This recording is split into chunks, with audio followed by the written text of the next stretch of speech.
There's nothing like the sound of water in the garden, especially if you live in the city as I do.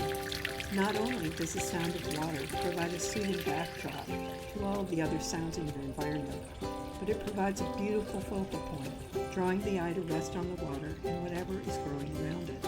I have 3 water features in my garden, and I built all 3 of them myself. I also built the 2 in my daughter's yard. This video will describe how to build a recirculating container fountain, like the 3 shown here. To build a recirculating fountain, you'll need a vessel to hold the water, a fountain pump, a riser for the pump. Now some pumps come with a riser and some don't, so check the box. A plastic saucer or a pot to fit down into the vessel, and some stones. So let's talk about the vessels first. I spotted this one on sale at Home Depot and grabbed it for 30 bucks. Corey bought this large planter at Home Depot as well. I got this large planter last summer from Southeast Salvage and painted it. Search around your home stores, garden centers, and salvage stores until you find something that speaks to you that's in your price range. Search through your own stuff as well. You might already have something that you can turn into a fountain. This urn belonged to my mom. It had a huge grass plant growing in it for years. I finally had to cut the grass out of it before the roots would burst the pot.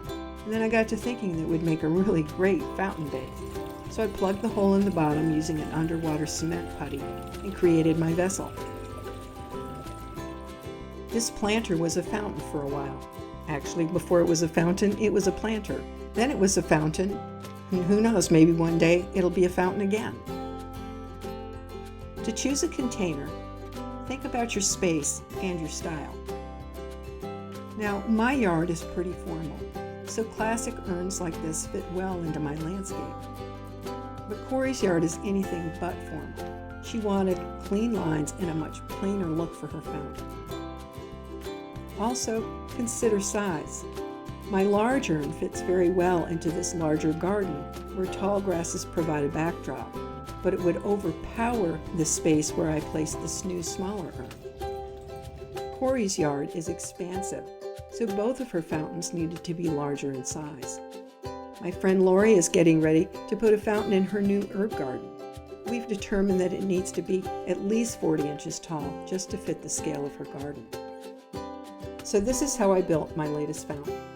The pump sits at the bottom of the pot with a riser that reaches to just above the top of the pot. The plastic saucer fits down into the pot over the top of the riser and sits on the waist of the pot. I drilled a 3/4 inch hole in the center to accept the riser, and then I drilled about 50 1/4 inch holes in it so that the water could pass from the top back to the bottom of the vessel to the pump. Last, I piled beach stones around the riser and the saucer to hide the saucer, hold it down, and also to create that beautiful look. And that's it. And we built Corey's a bit differently because we couldn't find a saucer that would fit over the rim of her pot. So instead, we used a plastic basket that fit beautifully.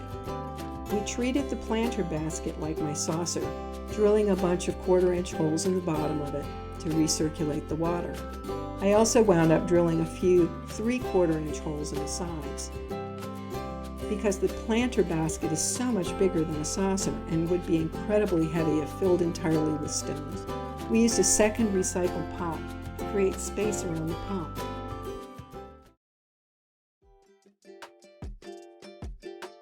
So we are building a fountain this morning, and this is a garden pot that we just took a plant out of and transplanted, and it fits perfectly into the top of the fountain pot, as we'll show you in a few minutes.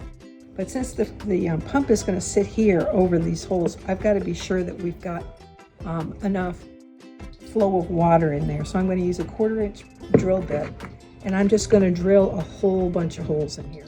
So here goes.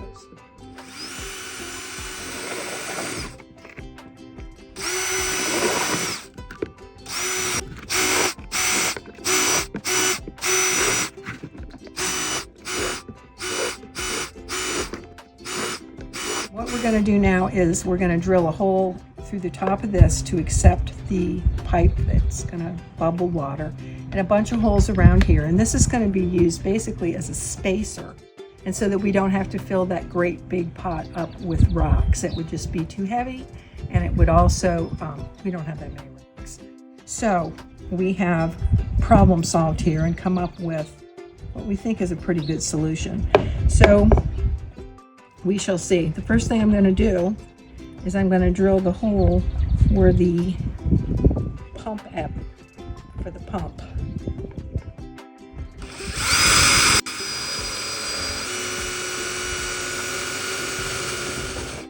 So this hole is going to accept the pump, and it'll pump water up through it. Now what I've got to do is punch a bunch of holes around it, and so that we've got water flow. So I'm going to start here on the side.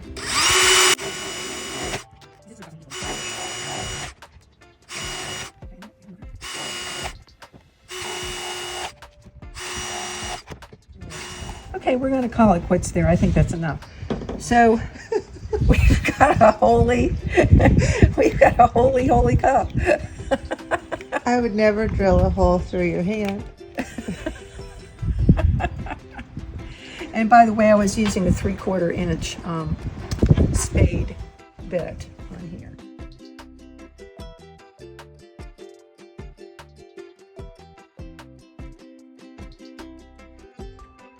All right, so we have placed our beautiful pot and filled it with water to a few inches from the top. We have our basket that we have prepared by drilling holes in the bottom. I also went back and put some 3/4 inch holes in the sides just because I wanted to be sure there was enough room for water movement. I'm going to drop this pot down into the water, and as you can see, we've got the correct size pot to hang over the lip of this. So this is going to lift our pump housing up. Put the pump in. Try to center it in the pot. Now I'm going to top it with our holy pot. And we notch out a hole for the there. Now, if I let go of it, it's all going to float. That's okay. This is what we're going to do now, is we're going to put in rocks. So we'll start with these lovely garden rocks. We'll start. Okay, so we have put all of our garden stones that we're reusing at the bottom. And then we have a basket or a bowl of stones that Corey's picked up from her travels around the world. And we're going to use those on the top because there's a lot of little gemstones in here, stones that are just going to be really, really pretty on their way.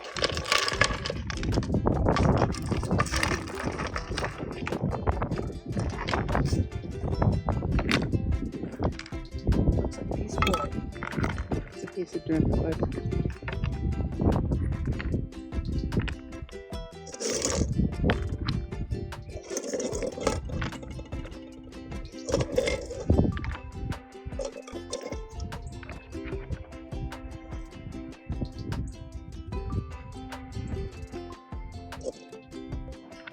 Looks like we're going to need just a few more, but we can turn it on and see how it works, right?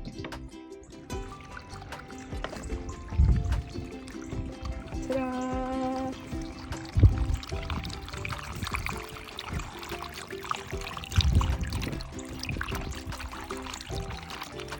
That's very good. Oops.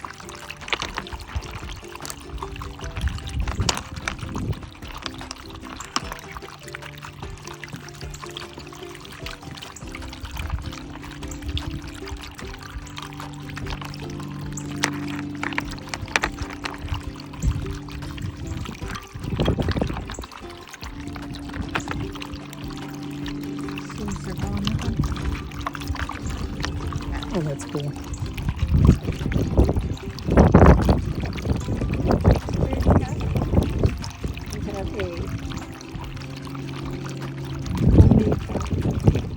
with a $50 pot, a $7 pot, That was free because it came with a donation. oh that's right, a free pot, 2 recycled pots, and a whole bunch of recycled stone, and a pump that we picked up for half price. $16 at Home Depot.